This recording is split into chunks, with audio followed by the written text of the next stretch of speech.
Good morning दोस्तों, मैं अमित फिर से आपके अपने चैनल वेबसाइट मेकर किंग में स्वागत करता हूं। ये बहुत इंटरेस्टिंग वीडियो होने वाला है क्योंकि इस वीडियो में मैं आप लोगों को वर्डप्रेस का इंटरव्यू के की तैयारी कराऊंगा।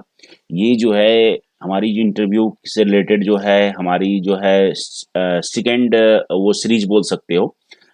वर्जन ही समझ लो चेंज हो चुका है क्योंकि मैं पहले जो हूँ अपना आप लोग का बहुत प्यार मिला है। आप हमारे प्लेलिस्ट में जाके देख लीजिएगा, जिसमें मैंने आप लोगों को जो है वर्डप्रेस के क्वेश्चन इंटरव्यू क्वेश्चन के बारे में बताया हूँ। लेकिन ये जो है वर्डप्रेस का एडवांस क्वेश्चन है, ठीक है। तो वो वीडियो देख लीजिएगा, उससे ये आपकी सिलेक्शन हो जाएगी, ठीक है। यदि आप फ्रेशर लेवल हो, यदि मान लो आप 2 से 3 साल के एक्सपीरियंस हो, तो वो जो मैंने पिछला वीडियो बनाया वहां से आपका काम हो जाएगा। लेकिन आप 3 से+ ईयर के एक्सपीरियंस हो तो उसके लिए आपको ये हमारी जो है सीरीज देखनी पड़ेगी, वर्डप्रेस की जो है एडवांस वीडियोस, ठीक है।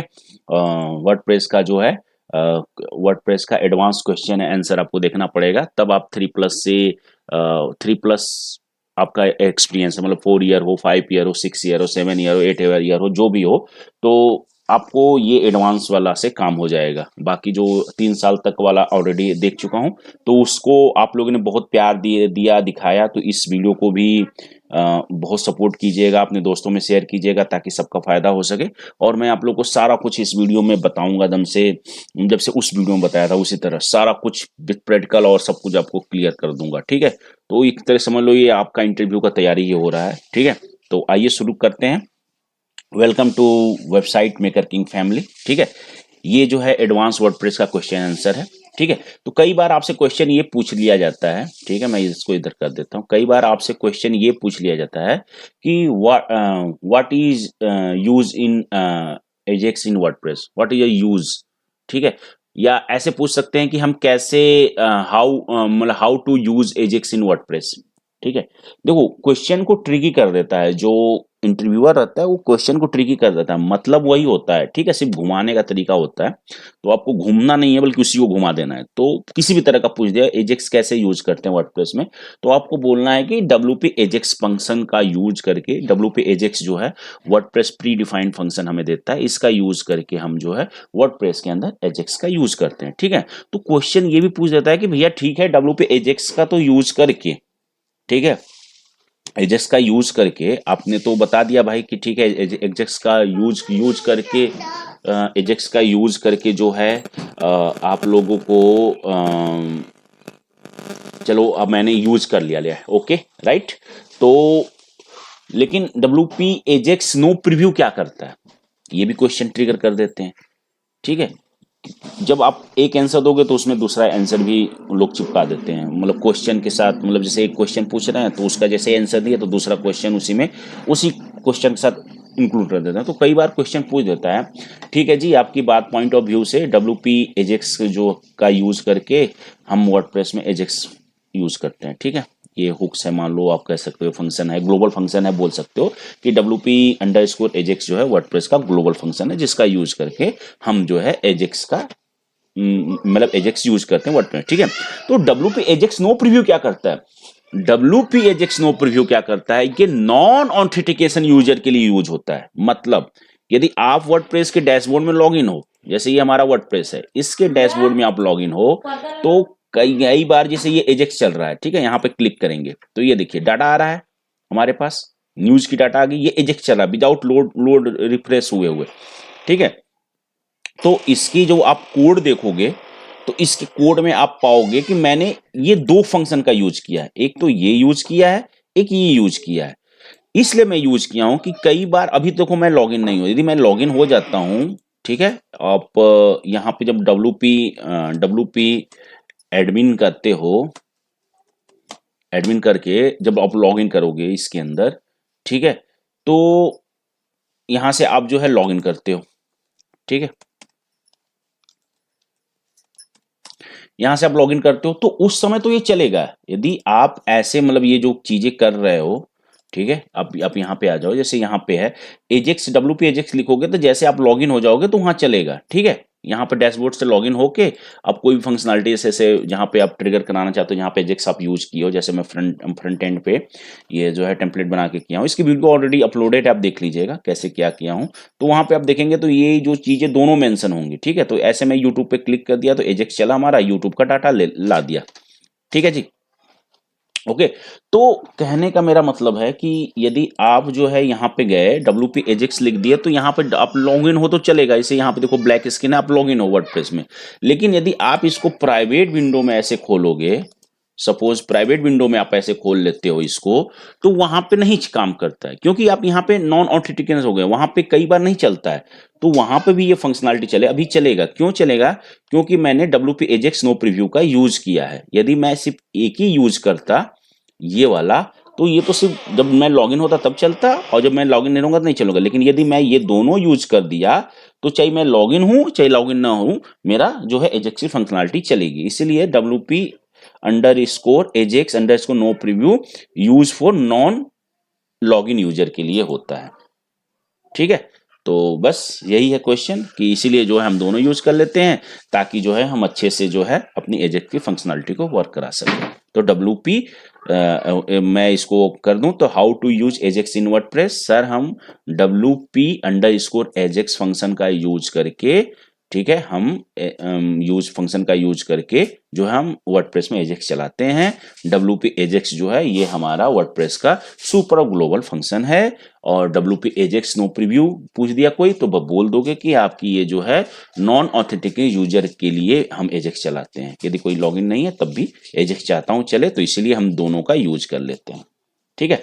ओके जी, फिर आते हैं चाइल्ड थीम कैसे क्रिएट करते हैं। तो ऑलरेडी मैं चाइल्ड थीम पे वीडियो बना चुका हूं, और जो है अपने सेकेंड जो है पहले वाले इंटरव्यू वर्डप्रेस इंटरव्यू क्वेश्चन में मैंने आप लोगों को डिस्क्राइब किया हूं अच्छे से। तो यहाँ भी मतलब ट्रिकी है कि भैया यही मैं बोला हूं कि we have already told you in our WordPress interview series child theme fully depend upon the parent theme.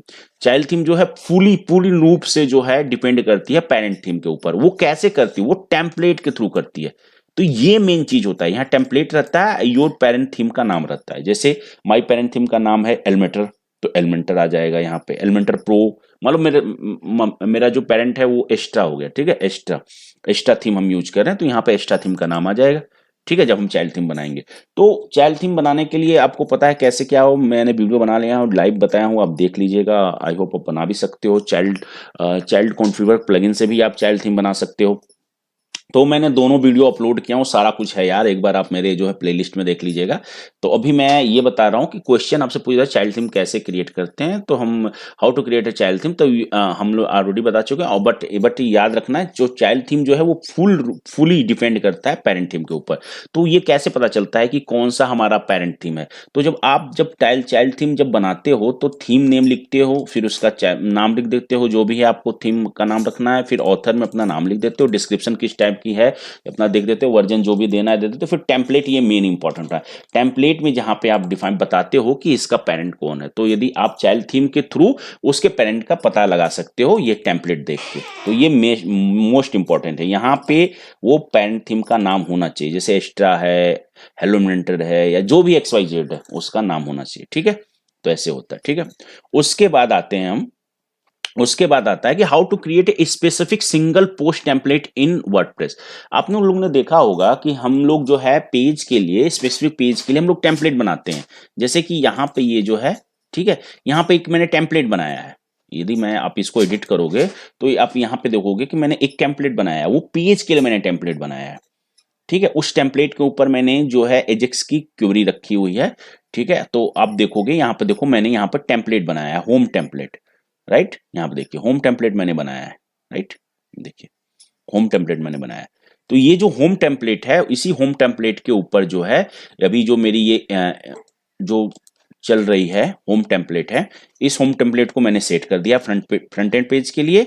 और इसी होम टेम्पलेट के थ्रू जो है, इसी जो है होम टेम्पलेट के थ्रू ये जो है कोडिंग हमारी आ रही है। और ये कोडिंग जो है हमारे होम टेम्पलेट पे लिखा गया है, मतलब होम टेम्पलेट जो है पेज टेम्पलेट पे मैंने लिखा है इस कोडिंग को, जो यहाँ पे डिस्प्ले हो रहा है, ठीक है। और इस होम टेम्पलेट को मैंने यहाँ से इस पेज को सेट करके होम देके, और इस होम को हमने सेटिंग में जाके सेट कर दिया, जिसके थ्रू ये हमारे फ्रंट एंड पे शो हो रहा है। इसकी भी वीडियो है, आप दब देख सकते हो, ठीक है। तो लेकिन ये तो भैया मैंने बता दिया, लेकिन आप यदि स्पेसिफिक पोस्ट के लिए क्या करोगे? पोस्ट के लिए तो अभी देखोगे आप, पोस्ट के लिए तो कोई टेम्पलेट नहीं है। यदि आप पोस्ट पे यहाँ पे आप जाओगे, यहाँ पे पोस्ट पे जाओगे, यदि कोई भी ऐड न्यू पोस्ट करोगे, तो जैसे यहाँ पे हमारा है, तो वहां पे तो हमारा भाई है ही नहीं, ठीक है। तो पेज के लिए टेम्पलेट बन गया, यहाँ पे तो कोई टेम्पलेट नहीं है, ठीक है। यहाँ पे देखिए, यहाँ पे कोई टेम्पलेट नहीं है। यहाँ फॉर्मेट मिल जाएगा, टैग मिल जाएगा, लेकिन यहाँ पर टेम्पलेट जो है, टेम्पलेट चाहिए तो आपको इसके लिए जो है क्या करना पड़ेगा, आपको ये चीज यूज करना पड़ेगा, ठीक है। तो जो मैं बता रहा हूं, तो इसके लिए यदि आप जैसे पेज के लिए टेम्पलेट बनाते हो, वैसे पोस्ट के लिए टेम्पलेट बनाना चाहते हो, तो आपको टेम्पलेट नेम लिखना पड़ता है जो आप पेज के लिए लिखे हो। लेकिन इसमें सिर्फ एक और एट्रीब्यूट पास कर देना, template post type, template post type. और जिसके लिए आप लिख दोगे पोस्ट, पेज, प्रोडक्ट, जो कस्टम पोस्ट टाइप बनाए, तो उसके लिए भी ऑटोमेटिक वो आपका टेम्पलेट बन जाएगा। मतलब जैसे आप वर्डप्रेस में पेज के अंदर मल्टीपल टेम्पलेट बना के स्पेसिफिक पेज को डिस्ट्रीब्यूट करते थे, मतलब हर पेज के लिए अलग अलग टेम्पलेट बनाते थे वर्डप्रेस में, वैसी तरह आप हर पोस्ट के लिए भी अलग अलग टेम्पलेट बना सकते हो।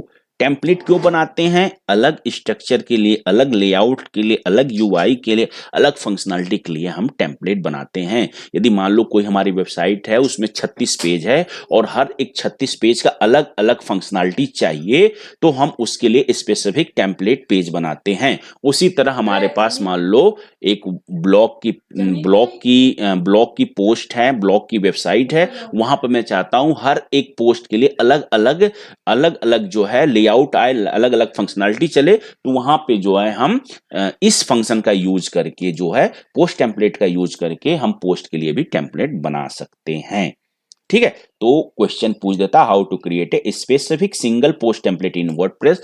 आपको बोलना है सेम सर, जैसे हम पेज के लिए बनाते हैं, टेम्पलेट नेम नाम रख देते हैं, उसी तरह इसके में एक और पास कर देंगे, टेम्पलेट पोस्ट टाइप, और वहां पे हम जो भी पोस्ट पे चाहते हैं या कस्टम पोस्ट पे उसका नाम दे देंगे। जैसे पोस्ट पे दे दिए तो हमारे ये टेम्पलेट पोस्ट पे भी काम करेगा, पेज पे भी काम करेगा, और जो है हमारा इवेंट मतलब ये प्रोडक्ट मतलब जो हम कस्टम पोस्ट बनाते हैं उस पे भी काम करेगा। तो मेन हमारा ये है template post type, template post type, उसके बाद नाम ये तो देते ही हैं पेज बनाने, कस्टम पेज बनाने के लिए। तो पोस्ट टाइप बनाने के लिए हम टेम्पलेट पोस्ट टाइप कर देंगे, और यहाँ पे वो जो है पोस्ट की जो है वैल्यू पास कर देंगे कि ये जो है हमारी कस्टम पोस्ट टेम्पलेट किस के लिए चलेगा। तो अभी हमारा कस्टम पोस्ट टेम्पलेट जो है हमारे पोस्ट के लिए चलेगा, और जो हम कस्टम पोस्ट प्रोडक्ट में उसके लिए चलेगा, और हमारे पेज के लिए भी चलेगा, ठीक है। ओके, अब क्वेश्चन ये पूछ देते हैं कि भैया ठीक है, ये तो बता दिया आपने, ठीक है, सिंगल पोस्ट टेम्पलेट आपके लिए क्या बनाएंगे, तो आपने बोल दिया भैया template name, template post type में वहां पे डिस्क्राइब कर देंगे। अब पूछ देते हैं हाउ टू चेंज, ठीक है, how to change custom jQuery position in WordPress. ठीक है, आपने देखा होगा कई बार क्वेश्चन पूछ देते हैं कि जो कस्टम jQuery आप यूज करते हो, WP इंक्रीव स्क्रिप्ट करके जो कस्टम jQuery आप यूज करते हो, उसकी पोजीशन को कैसे चेंज करोगे आप? तो उसकी पोजीशन को आप ट्रू फॉल्स करके चेंज कर सकते हो। वो ट्रू फॉल्स कैसे चेंज करोगे और बताते हैं। How to change custom jQuery position in WordPress. तो आप बोलोगे ठीक है, या how to add jQuery file in footers and header section in WordPress. देखो यहां पे क्वेश्चन घुमा दिया, पहले तो पूछ रहा है कि आप कैसे कस्टम jQuery की पोजीशन को चेंज करोगे वर्डप्रेस में, और दूसरा आप दूसरा क्वेश्चन ये भी पूछ सकता है कि how to add jQuery file in footer and header section in WordPress. ठीक है, तो आपका आंसर होगा pass true false parameter in your file, pass true and false parameter in your files. ठीक है, जैसे कि आप jQuery को ऐड करते हो तो आप यूज करते हो WP इंक्रीव स्क्रिप्ट फंक्शन का यूज करते हो, राइट। इसके बाद उसका आपका कस्टम jQuery का नाम लिखते हो, उसके बाद उसकी पाथ देते हो, किस डायरेक्टरी पे है, कहां से आ रहा है, और यहां पे एरे के बाद यहां पे वर्जन आ जाता है और यहां पे ट्रू आता है। तो यदि आप इसको ट्रू कर दोगे तो ये ऑटोमेटिक जो है jQuery की आपकी फाइल फूटर में लोड होगी। यदि यहां पे फॉल्स लिख दोगे तो ये जो है jQuery की फाइल जो है आपकी हेडर में लोड होगी। ठीक है, तो यहाँ पे देखिए इसने कोड लिखा है, फंक्शन लिया, फंक्शन बनाया पहले, ठीक है, ठीक है, जेक्वेरी ऐड करने के लिए, ठीक है, कस्टम जेक्वेरी फाइल ऐड करने के लिए हमने क्या किया, फंक्शन बनाया, फंक्शन में नाम लिख दिया ऐड कस्टम जेक्वेरी फाइल, फिर वर्डप्रेस का predefined function WP enqueue script, जो हम इनक्यू स्क्रिप्ट यूज करते हैं, आपको पता ही है, जेक्वेरी की फाइल ऐड करने के लिए अपना जेक्वेरी कस्टम फाइल का नाम लिख दिया और उसकी जहां से सोर्स है वो पास कर दिया, उसके बाद वर्जन, उसके बाद यहाँ पे ट्रू कर दिया। जैसे ट्रू करोगे ये जो है आपका ये जेक्वेरी कस्टम जेक्वेरी की फाइल को फूटर में ये वर्डप्रेस सेट कर देगा। ठीक है, ठीक है, add action WP enqueue script कर दिया। ठीक है, एक मिनट बेटा, मत आया करो ऐसे, ठीक है, जाओ। ठीक है जी, सॉरी फॉर डिस्टर्बेंस, बेटी आ गई थी, कोई बात नहीं है, मैं पॉज भी नहीं कर सकता, बहुत हॉट टॉपिक चल रहा है इसीलिए सॉरी इसके लिए। ठीक है, ऐड एक्शन किया, WP इनक्यू स्क्रिप्ट कर दिया और ये अपना जो फंक्शन का नाम लिखा हुआ था आपने यहाँ पे राइट इसको कर दिया। ठीक है, ये सब चीजें मैं आप लोगों को बता चुका हूं, आप देख लीजिएगा। ठीक है, तो आपने यहाँ पे देखा, ठीक है, आपने यहाँ पे देखा कि ऐसे कर सकते हैं, और जैसे ही आप यहाँ पे फॉल्स कर दोगे, यहाँ पे मैंने लिख भी दिया है कि true means jQuery file add in footer section area, false means jQuery file add in header section area. तो आप पोजीशन हेडर या फुटर में चेंज करना चाहते हो तो यहाँ पे आपको बस केवल ट्रू फॉल्स करके काम कर सकते हो। ठीक है, how to add own CSS in WordPress website या how to add custom CSS in WordPress. तो जैसे कि अभी आपने देखा कि हमने जावा कस्टम jQuery को ऐड करने के लिए WP इनक्यू स्क्रिप्ट यूज किया, उसी तरह अपना कस्टम अपना स्टाइल ऐड करने के लिए हम WP इनक्यू स्टाइल का यूज करेंगे। ठीक है, jQuery ऐड करने के लिए, कस्टम jQuery ऐड करने के लिए WP इनक्यू स्क्रिप्ट यूज करते हैं, और जो है स्टाइल कस्टम स्टाइल ऐड करने के लिए, ठीक है, हम लोग WP इनक्यू स्टाइल यूज करते हैं। तो वही क्वेश्चन है, how to add your own CSS on WordPress website या how to add custom CSS in WordPress website. तो WP इनक्यू स्टाइल से जो है आप जो है कस्टम CSS अपने वेबसाइट में यूज कर सकते हैं। WP इनक्यू स्टाइल, यहाँ पे आपके स्टाइल का नाम गेट स्टाइल अंडरस्कोर URI, मतलब डायरेक्टरी जहां पे आप फोल्डर के अंदर रखे हो। ठीक है, आपके अपने CSS को वहां पे पाते दोगे। ठीक है जी, ओके। देखिए मैं आप लोग को बताता हूं, थोड़ी सी स्पेलिंग मिस्टेक हो गई होगी इसमें जो है हमारे डॉक्यूमेंटेशन में, तो इसको इग्नोर कीजिएगा। मेरा पर्पज है आप लोग को समझाना, न कि आप लोग का ग्रामर ठीक करना, क्योंकि मेरे को पिछले वीडियो में कुछ ऐसे बंदे हैं जो ने कमेंट किया है कि इंग्लिश सही नहीं है। तो भैया ठीक है, इंग्लिश सही नहीं है मानता हूं, लेकिन आपको जो मैं समझाना चाह रहा हूं वो समझ में आ गया, तो बस हमारा ये वीडियो बनाने का पर्पस कंप्लीट हो गया। ठीक है, अब आते हैं, बहुत ही इंपॉर्टेंट है कि how to create a rest API in WordPress. ठीक है, या how to make a rest API. ठीक है, रेस्ट एपीआई क्या होती है, कैसे होती है, इसकी ऑलरेडी वीडियो बनी हुई है, आप हमारे चैनल पर जाकर देख सकते हो, इसके बारे में डिटेल में मैंने सब कुछ बताया, लेकिन यहां पर भी मैं आप लोग को और उससे आसान भाषा में मैं भी आप लोग को समझाने की कोशिश करूंगा। तो how to create a rest API in WordPress या how to make a API in WordPress. ठीक है, तो उसके लिए यूज करते हैं register rest route function. Register rest route function का यूज करके हम वर्डप्रेस के अंदर रेस्ट एपीआई क्रिएट करते हैं। रजिस्टर रेस्ट राउट का यूज करके हम वर्डप्रेस में भैया एपीआई बनाते हैं। सीधी सी बात है, चाहे रेस्ट एपीआई बोला जाए चाहे एपीआई बोला जाए, बात वही है, कंफ्यूज नहीं होना भाई। ठीक है, दम से दिमाग में बैठा लो, जो मैं आप लोग को बता रहा हूं उसको पूरा दिमाग में बैठा लो, ये आप लोग के लिए ही बनाया गया, ये समझ लो आप लोग का तैयारी हो रहा है, दैट्स ऑल। तो how to create a rest API in WordPress, how to make a rest API in WordPress, या how to create a API in WordPress using register REST route function का यूज करके, register REST route function का use करके हम WordPress के अंदर rest API बनाते हैं या वर्डप्रेस के अंदर एपीआई बनाते हैं, रजिस्टर रेट्स राउट फंक्शन का। ठीक है, तो इसके लिए क्या करते हैं, वही फंक्शन का नाम लिखेंगे, ऐड एक्शन दे देंगे, रेस्ट एपीआई इनिट करेंगे, फिर फंक्शन, और वहां पे REST API register REST underscore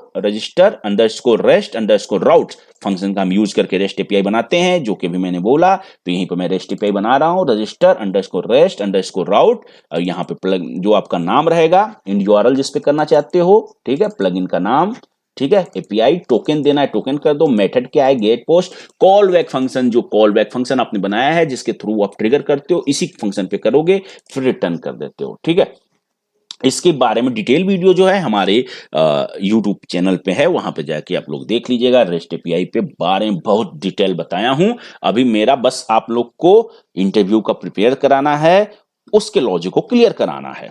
तो रजिस्टर अंडरस्कोर रेस्ट अंडरस्कोर राउट का यूज करके जो हूं हम लोग जो है वो करते हैं, ठीक है। ओके जी, तो चलिए ठीक है। तो रजिस्टर अंडरस्कोर रेस्ट अंडरस्कोर राउट का यूज करके हम लोग जो है वर्डप्रेस के अंदर रेस्ट एपीआई बनाते हैं। तो थोड़ा सा इसकी डिटेल वीडियो भी आप जाके देख लीजिएगा, और इसके अंदर और बता रहा हूं, ठीक है।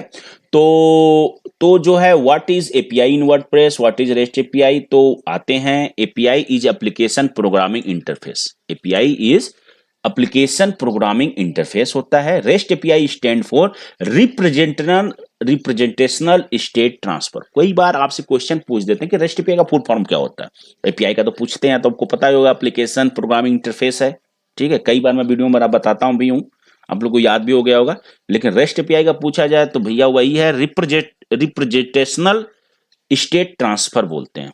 रेस्ट एपीआई को बोलते हैं representational state transfer. It is use for send and receive data between two different website और साइट्स। रेस्ट एपीआई का यूज करते हैं कि डाटा को भेजने और डाटा को लेने के लिए टू डिफरेंट वेबसाइट के लिए, दो अलग अलग वेबसाइट के लिए हम करते हैं। अलग मींस मतलब वन इज मींस बताया हूं, देखिए, one is your PHP website, another is your .NET website. You can say that it is a way of communication between two another language, ठीक है। मतलब रेस्ट एपीआई का यूज करके हम जो है दो डिफरेंट वेबसाइटों के अंदर कम्युनिकेशन का काम करते हैं, कम्युनिकेशन स्टेब्लिश करते हैं, ठीक है। मतलब यदि हमारी एक वेबसाइट PHP में बनी हुई है, दूसरी वेबसाइट हमारी .NET में बनी हुई है, जावा में बनी है, उनके बीच कम्युनिकेशन करने के लिए जो है हम रेस्ट एपीआई का यूज करते हैं, ठीक है।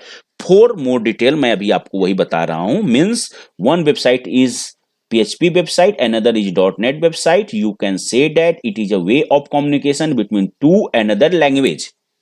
दो another language, क्योंकि एक हमारी PHP बनी है, दूसरी हमारी जावास्क्रिप्ट में, इनके बीच के जो कम्युनिकेशन को करने के लिए हम लोग REST API का यूज करते हैं। REST API को बोलते हैं representational, REST API stand for representational state transfer. Okay, more example देख लेते हैं। साइट ए मान लीजिए सेंड रिक्वेस्ट साइट बी, फिर जो है साइट बी जो है गेट रिस्पॉन्स साइट ए। मतलब साइट बी ने सेंड रिस्पॉन्स टू साइट ए, मतलब साइट ए ने, ठीक है, PHP की वेबसाइट है, सेंड रिक्वेस्ट किया साइट बी को जो जावा में बनी हुई है, फिर जावा की वेबसाइट ने गेट रिस्पॉन्स किया, ठीक है, PHP वाली वेबसाइट को, ठीक है। वही site B send response to site A. I hope you understood API logic, ठीक है।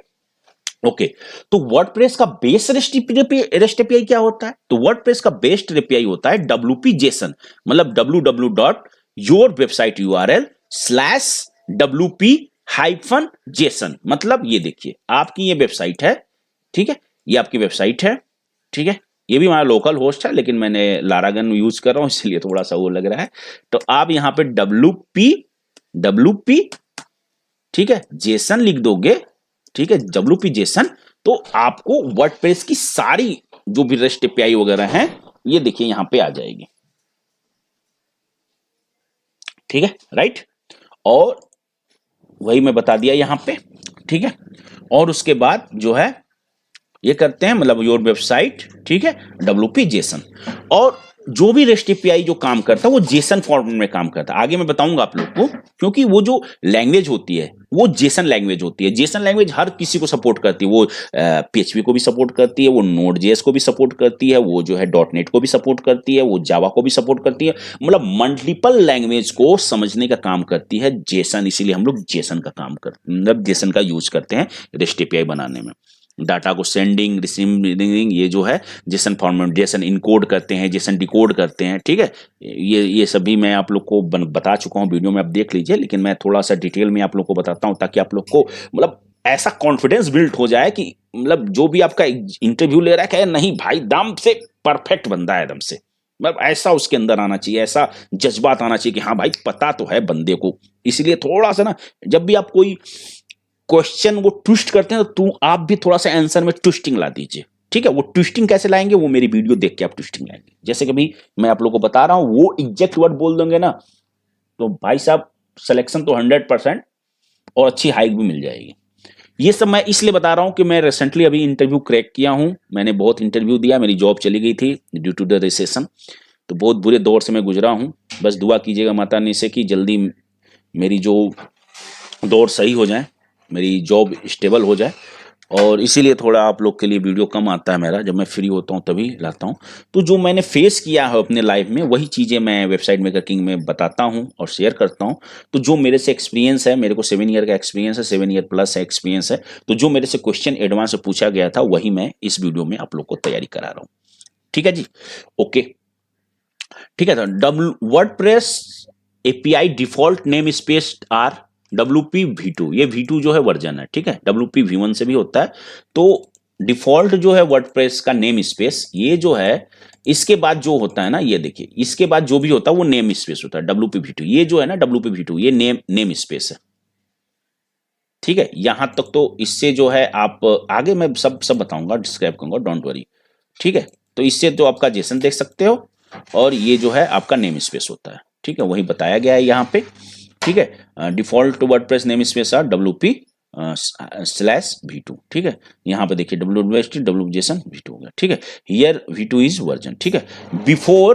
बिफोर वर्डप्रेस, मतलब अब जो है V2 यूज करा, बिफोर पहले जो है वर्डप्रेस WP V1 यूज करता था। नाउ अब जो है WP/V2 यूज करा, ठीक है। तो वर्डप्रेस एपीआई राउट्स क्या होते हैं, ये भी क्वेश्चन पूछा, व्हाट इज वर्डप्रेस एपीआई राउट। तो WP JSON after anything, WP-JSON के बाद जो भी आता है वो आपका राउट्स होता है। मतलब कि इसके बाद, मतलब इसके बाद WP-JSON के बाद जो कुछ भी आता है वो आपका राउट्स होता है। जैसे WP/V2/ ये जो हमारा राउट्स हो गया, पोस्ट आप कर दो ऐसे, तो ये जो है आपका जो है, ये जो है ये राउट हो गया, ठीक है। ये ऑथेंटिकेशन है इसलिए नहीं, नो रेस्ट नो राउट्स, ऐसा कुछ नहीं है। तो मतलब ऐसे नहीं है, मतलब इसके बाद, मतलब एनीथिंग आफ्टर, मतलब WP JSON के बाद जो भी आएगा वो आपका राउट्स होता है, ठीक है, ओके। अब ये जो है, पहले आप राउट्स वगैरह चेक करने के लिए आप जो है क्या करते थे कि आप यूज करते थे, एपीआई होती थी, ठीक है। तो आप उस पे जा करते थे। अब जो है विजुअल स्टूडियो आपको दे देता है थंडर क्लाइंट, यहाँ से जो है आप अपने रेस्ट एपीआई वगैरह को चेक कर सकते हैं, ठीक है। तो पोस्टमैन पे जाके, हाँ सॉरी, पहले पोस्टमैन का आप यूज करते थे एपीआई वगैरह जनरेट करने के लिए, चेकिंग करने के लिए। अब जो है वहां जाने की जरूरत नहीं है आपके पास। जब आप विजुअल स्टूडियो यूज करते हो तो विजुअल स्टूडियो आपको एक फैसिलिटी देता है थंडर क्लाइंट का, इसको यूज करके आप जो है अपना जो है एपीआई की, रेस्ट एपीआई बोल दो या एपीआई की फंक्शनलिटी को चेक कर सकते हो, वो कैसा चल रहा है, कैसा नहीं चल रहा है, ठीक है। तो यहाँ पे सारा कुछ है, तो इसकी भी डिटेल वीडियो मैं बना दूंगा। अभी इंटरव्यू है तो इंटरव्यू पे फोकस करते हैं।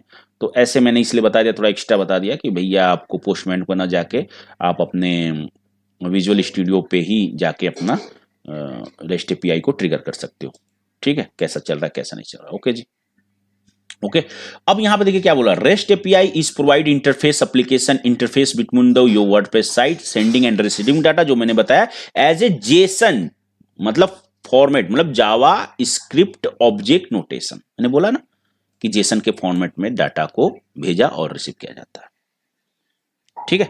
The WordPress REST API provide interface for application to interact with your website bit site sending and receiving data as a JSON object, as a JSON object, as a JSON क्या है, objects, JSON objects. JSON को full form में बोलते हैं JavaScript object notation. It is use for transferring data one place to another place, okay, ठीक है। अब question ये पूछा how to use echo in WordPress. तो भैया एक तो नॉर्मल यूज होता है, पीएचपी करते हो, वेरिएबल बनाते हो। एक जो है सिमिलर होता है कि आपने वेरिएबल बनाया, इक्वल टू से आप इको करा दिया। देखिए इसका भी यूज करके आप इको कराते हो। तो जनरली जो है पीएचपी का है, पीएचपी स्टार्ट किया एक वेरिएबल में, या जय माता दी इको करा दिया, ठीक है। इसी का सिमिलर है कि आपने एक वेरिएबल लिया, ठीक है, मैं यहाँ पे PHP नहीं लिखा आपने, सिर्फ क्वेश्चन मार्क इक्वल टू बंद कर दिया, यहाँ पे एक वेरिएबल लिया, यहाँ पे क्वेश्चन मार्क को नाम कर दिया, ठीक है, और बंद कर दिया। मतलब PHP लिखा नहीं आपने, यहाँ पे देखिए, यहाँ पे आपने PHP लिखा है, यहाँ पे आपने PHP नहीं, बस क्वेश्चन मार्क किया, यहाँ से PHP हटा दिया है, ठीक है, और यहाँ पे जो बंद करते हो, और ये वेरिएबल डायरेक्ट, मतलब आपको इतने छोटे में आपका ये लाइन हो गया। तो आप इको ऐसे भी करा सकते हो, जो कराते आ रहे हो, एक ऐसे भी करा सकते हो शॉर्ट में, ठीक है। ये होता है जब आप एंकर टैग वगैरह पे कोई चीज दे रहे हो या परमालिंक वगैरह के लिए, तो वहां पे कम स्पेस है, तो वहां पे आप यूज कर सकते हो। तो ऐसे भी आप इको करा सकते हो, ऐसे भी इको करा सकते हो, ठीक है। ओके, तो क्वेश्चन कई बार पूछ सकते हैं कि जो वर्डप्रेस की जो थीम है उसको कैसे डिसेबल करोगे। मतलब आपके पास cPanel आ गया, या आपके पास जो है डेटाबेस का एक्सेस मिल गया, तो आप कैसे वर्डप्रेस की जो थीम है उसको कैसे डिसेबल करोगे। तो याद रखना पड़ेगा आप लोग को कि वर्डप्रेस के थीम को या प्लगइन को डिसेबल या डीएक्टिवेट करने के लिए आपको मोस्ट इंपॉर्टेंट होता है WP option table. WP option table होता है मोस्ट इंपॉर्टेंट होता है टेबल, वर्डप्रेस का वहां सारा कुछ मैनेज करते हो। WP ऑप्शन टेबल में जाके आप वेबसाइट की URL चेंज करते हो, होम URL, साइट URL सब सेट करते हो वहीं से, ठीक है। तो वहीं पे आपको ऑप्शन दिखेगा रीनेम टेम्पलेट एंड स्टाइल में, वहां से जाके आप रीनेम करके वर्डप्रेस के अंदर एक्टिव थीम को आप जो है डीएक्टिवेट कर सकते हो, डीएक्टिवेट कर सकते हो, ठीक है। तो याद रखिएगा। तो वही पूछा है, how to disable WordPress theme using database, how to deactivate your current theme by phpMyAdmin, ठीक है।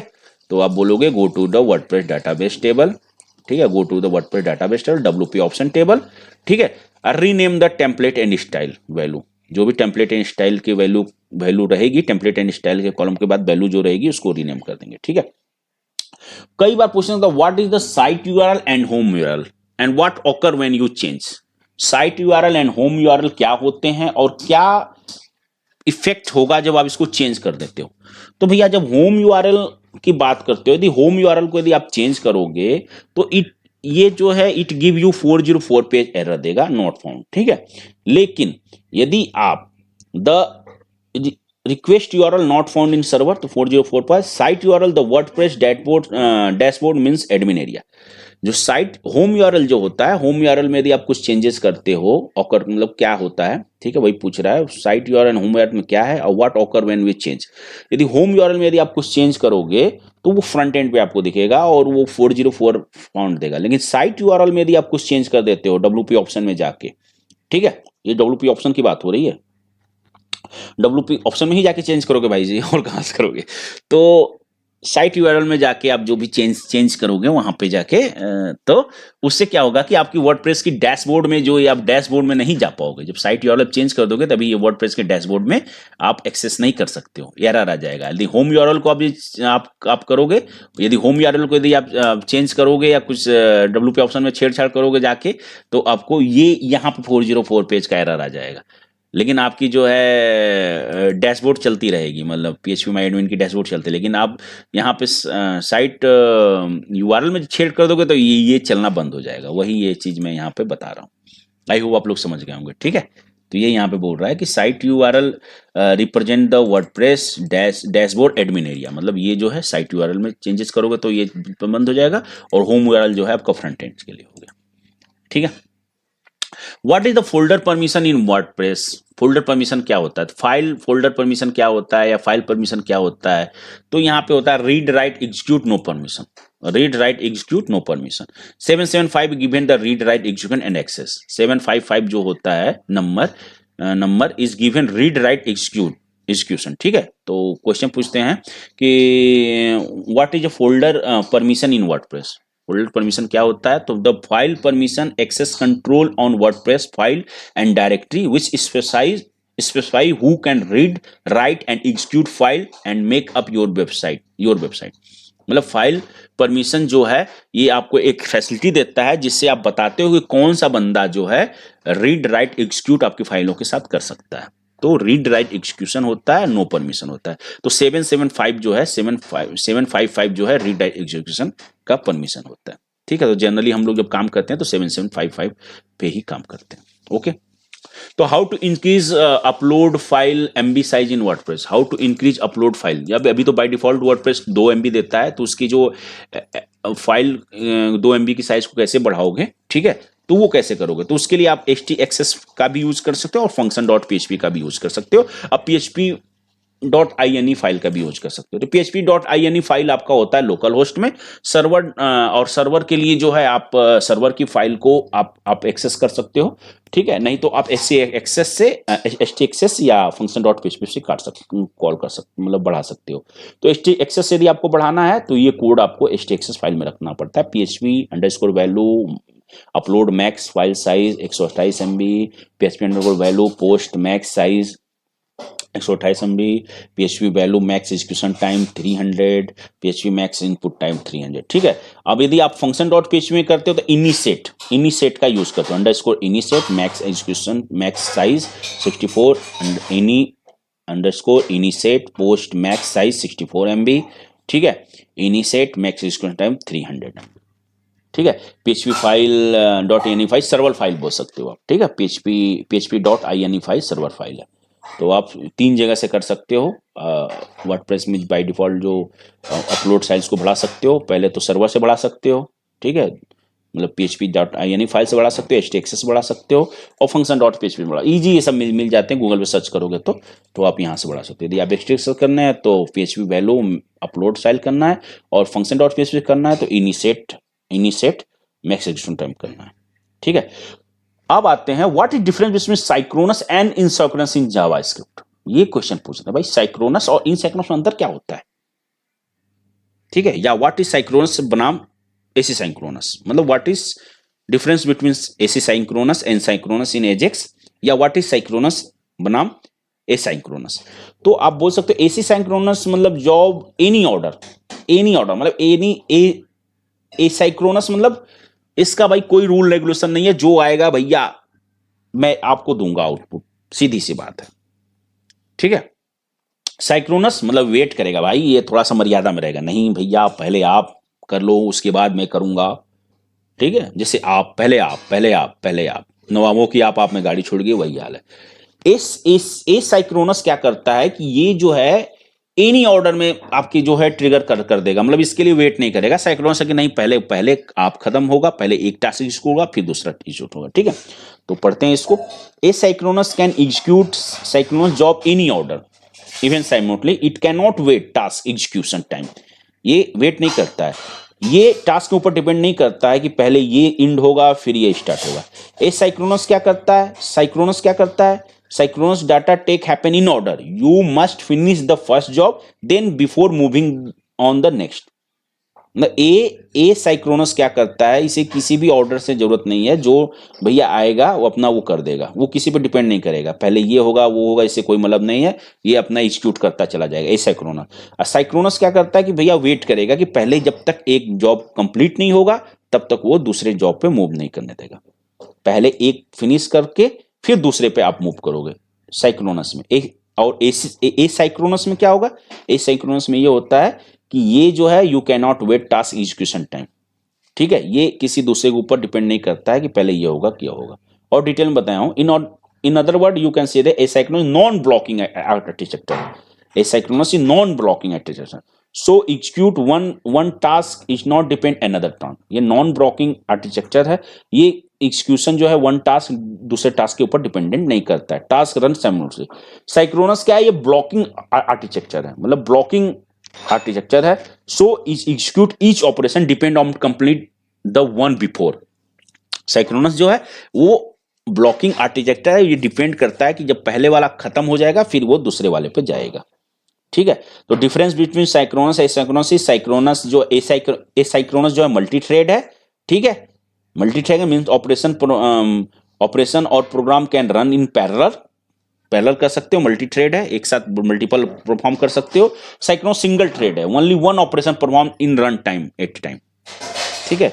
ये जो एसाइक्रोनस मल्टी थ्रेड है और साइक्रोनस जो है सिंगल थ्रेड है। एसाइक्रोनस नॉन ब्लॉकिंग है, मतलब it will send multiple request to the server, non blocking है, it send multiple request on the server, ठीक। एसाइक्रोनस ब्लॉकिंग है, मतलब it send server one request at a time, wait request answer by the server, ठीक है। Asynchronous non blocking है, it mean send multiple request in on server asynchronous जो है blocking है, ये पहले सेंड करेगा, फिर वेट करेगा उसके रिस्पॉन्स का, फिर आंसर देगा, ठीक है। तो asynchronous increase throw because multiple operation can run same time. Asynchronous increase throw हुआ बिकॉज मल्टीपल ऑपरेशन रन कर सकते हो एक टाइम। साइक्रोनस स्लोअर है, ठीक है, ये मोर मैट्रिक्लिकल है, ठीक है। ओके जी। अब आता है दूसरा कि what is difference between the window load and document dot ready function in Java script या जेक्वेरी, जो भी है, कि window load and document dot ready क्या करता है। डॉक्यूमेंट डॉट रेडी क्या करता है कि जब आपका डोम पूरा लोड हो जाएगा तब वो फायर करेगा, ठीक है। Document dot ready event is fired when DOM is loaded, so fire when document structure is ready. जब आपका डोम रेडी हो जाएगा तो ये एग्जीक्यूट करेगा। Window dot load is fire after whole content is load including image, CSS etcetera, ठीक है। तो क्वेश्चन पूछ देते हैं कि document dot ready and window dot load में क्या अंतर है, तो बोल सकते हो विंडो डॉट लोड जो है डॉक्यूमेंट मतलब dollar document dot window dot load जो है जेक्वेरी के डोम जब लोड हो जाएगा तब ये ट्रिगर कर देता है, और विंडो डॉट लोड क्या करता है कि जब होल कंटेंट आपकी वेबसाइट का लोड हो जाता है जैसे सीएसएस इमेज, तब वो ट्रिगर करता है, ठीक है। मतलब document dot ready event fire when DOM is loaded, so it fire when document structure is ready, ठीक है। Window dot load event is fire when whole content including CSS image etcetera is loaded. जब whole website load हो जाएगी तो window dot load काम करेगा, और जब डोम लोड हो जाएगी तो डॉक्यूमेंट डॉट रेडी ट्रिगर करेगा, ठीक है। What is WordPress template hierarchy, ठीक है। टेम्पलेट हायरार्की वर्डप्रेस का पूछता है, ठीक है। तो टेम्पलेट हायरार्की के लिए आप देते हो the template hierarchy system WordPress quickly determine, ठीक है, template file display selection web page और your website to call up features built in WordPress and happen behind sense million second and some land page within your theme. नहीं समझ में आया, कोई बात, मैं समझाता हूं। वर्डप्रेस का टेम्पलेट हायरार्की क्या होता है। टेम्पलेट हायरार्की आपको पता है, जैसे होम पेज है तो home page set your home page होता है, ठीक है। यदि फ्रंट पेज की बात करूं तो आप यदि फ्रंट हाइपन पेज कर देते हो तो ये ऑटोमेटिक जो है you can set your page, ये सेट हो जाता है। यदि आप कॉन्टेक्ट के लिए करते हो तो contact hyphen page dot PHP करते हो तो ये कॉन्टेक्ट पेज का सेट हो जाता है। यदि अबाउट का पेज का सेट करना तो about hyphen page dot PHP करते हो तो ये अबाउट पेज का सेट होता है विदाउट यूजिंग टेम्पलेट। मतलब आप जो है यहाँ पे जो टेम्पलेट यूज करते हो वो टेम्पलेट बिना यूज किए हुए जो है टेम्पलेट हायरार्की के थ्रू जो है आप जो है उसको सेट कर सकते हो। जैसे कि अभी आपने देखा होगा मैंने होम पेज के लिए यहाँ पे होम पेज का टेम्पलेट बनाया है, लेकिन यदि मैं चाहता हूं कि होम पेज का टेम्पलेट ना बने तो उसके लिए मैं front hyphen page dot PHP कर दूंगा तो ये ऑटोमेटिक होम पेज बन जाएगा। यदि कॉन्टेक्ट डॉट पीएचपी बनाना तो contact hyphen page dot PHP कर देंगे, ये कॉन्टेक्ट डॉट पेज का हो जाएगा। यदि about hyphen page dot PHP कर देंगे तो ये अबाउट डॉट पीएचपी का टेम्पलेट फाइल बन जाएगा without using template file, okay. क्योंकि WordPress first call hyphen page को ये कॉल करता है then call template file. WordPress का जो ऐसी एल्गो बनी है कि पहले वो जो क्या करता है कि फर्स्ट पेज को जो है मतलब कॉल कर प्रायोरिटी देता है, तो फर्स्ट पेज जहां दिख जाएगा हाइफन पेज उसको पहले कॉल करेगा, बाद में वो टेम्पलेट फाइल पे जाएगा, ठीक है। होम पेज डॉट पेज भी यहाँ पे जो है आपने किया है, यहां से आप होम पेज सेट कर रहे हो, ठीक है। टेम्पलेट में से होम पेज यहाँ पे सेट कर रहे हो, ठीक है। होम पेज आप यहाँ पे सेट कर रहे हो। Index dot PHP by default index page होता है, ठीक है। Header dot PHP header section के लिए यूज होता है। साइड बार PHP side bar dot PHP side bar section के लिए होता है। Single dot PHP single post के लिए होता है। जैसे अभी मैंने आपको बताया कि single post template single post के लिए कैसे कैसे टेम्पलेट बनाएंगे, तो वैसे बना सकते हैं। Template name post type template, ठीक है, ओके। दिखा देता हूं मैं, इसकी बात करूं। Template name template post type, template name template post type, ठीक है। इसका यूज करके स्पेसिफिक जो है सिंगल पोस्ट पोस्ट के लिए आप अलग अलग से टेम्पलेट बनाते हो, राइट। तो वही जो है यहाँ पे आ गया था बात, तो मैंने आपको बता दिया। तो वही हायरार्की है कि आप बता रहे भैया कि सिंगल डॉट पीएचपी है तो सिंगल पोस्ट के लिए होता है, साइड बार डॉट पीएचपी ये साइड बार के लिए यूज होता है, ठीक है। WordPress content management system call required template each time user land as well for as as. तो अब यहाँ पर देखते हो WordPress concern with the 7 type of pages you can build all theme. Frontage हो गया, फ्रंटेज के लिए सिंगल डॉट पीएचपी हो गया आपका, सिंगल पोस्ट के लिए हो गया, ठीक है, सिंगल पेज के लिए हो गया जो स्पेसिफिक टेम्पलेट आप बनाते हो, कैटेगरी पेज के लिए कैटेगरी हो गया, टैग पेज के लिए टैग दिखाना टैग हो गया, कस्टम पोस्ट टाइप के लिए कस्टम पोस्ट, सर्च पेज के लिए सर्च हो गया। तो ये जो है बेसिक जो है आपके मतलब template hierarchy, front page single dot PHP, front page single post, single page, category page, tag page, custom post, search post, ये जो है आपके वर्डप्रेस के टेम्पलेट हायरार्की हो गए, ठीक है। Home page dot PHP, index dot PHP, header dot PHP, side bar dot PHP, single dot PHP, ठीक है। तो ये सब जो है आपके वर्डप्रेस के टेम्पलेट हायरार्की हो गए। तो ऐसे पता भी चलता है साइड बार पीएचपी से आपका साइड बार सेक्शन एरिया करोगे, सिंगल डॉट पीएचपी आपका जो सिंगल पोस्ट के लिए होगा, हेडर डॉट पीएचपी हेडर के लिए होगा, फुटर डॉट पीएचपी फुटर के लिए होगा, ठीक है। और यदि आप हाइफन पेज यूज कर दोगे तो ऑटोमेटिक वो पेज के लिए हो जाएगा, front hyphen page dot PHP तो ये फ्रंट पेज के लिए हो गया, about hyphen about dot PHP कर दिया तो अबाउट पेज के लिए, या contact hyphen contact dot PHP कर दिया कॉन्टेक्ट के लिए हो गया। समझ गए? आई होप आप लोगों को समझ में आ गया होगा, ठीक है। अब क्वेश्चन ये पूछ देता है भाई सब देखो, जब एक्सपीरियंस हो जाता है तो ये नहीं पूछता है कि आप भैया डिजाइनिंग करते हो कि डेवलपिंग करते हो, वो तो भैया सब एक समान हो गए आप। तो पूछ देगा डिव के अंदर सेक्शन कॉल होती है कि सेक्शन के अंदर डिव कॉल होती है?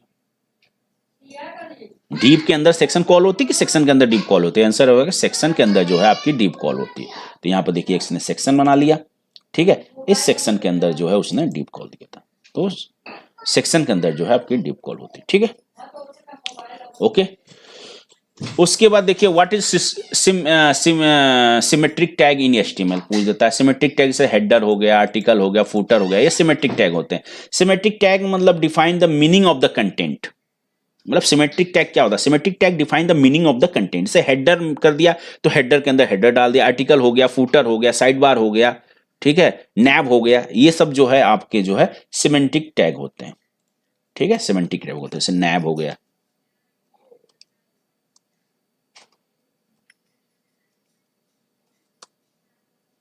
ये जो है सिमेंटिक टैग होते हैं, ठीक है। जैसे नैब के अंदर नैब मेनू रहेगा, हेडर के अंदर हेडर रहेगा, आर्टिकल के अंदर आर्टिकल रहेगा, मेन हो गया, मेन के अंदर सारा मेन रहेगा। तो ये जो है इसको आप जो है सिमेंटिक टैग बोलते हो,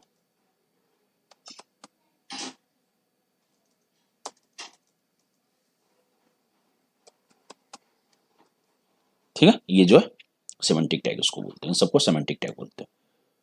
tag that define meaning of the content they contain. Semantic tag are tags are tags that define meaning of the content they contain. Meaning बता रहा है कि भैया इसके अंदर ये कंटेंट रहेगा, ठीक है। What is void in HTML?